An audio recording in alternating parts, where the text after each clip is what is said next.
Oysters are one of the most valuable fisheries in Chesapeake Bay, with annual commercial landings valued at more than $40 million. A large part of this harvest comes from aquaculture.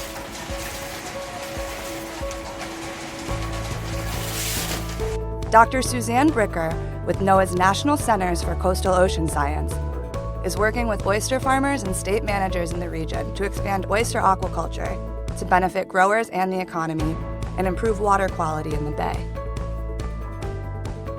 Oysters feed by filtering algae from the water, ultimately removing nutrients from the water, which, in excess, can degrade the aquatic environment.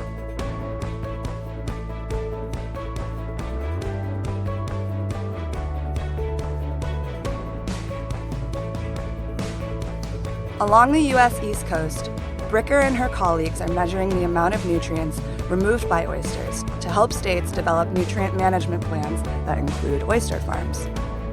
In Chesapeake Bay, harvesting 1 million 3-inch oysters is equivalent to removing 198 pounds of nitrogen and 22 pounds of phosphorus, making it possible for bay managers to include harvested oyster tissue in their nutrient management plans.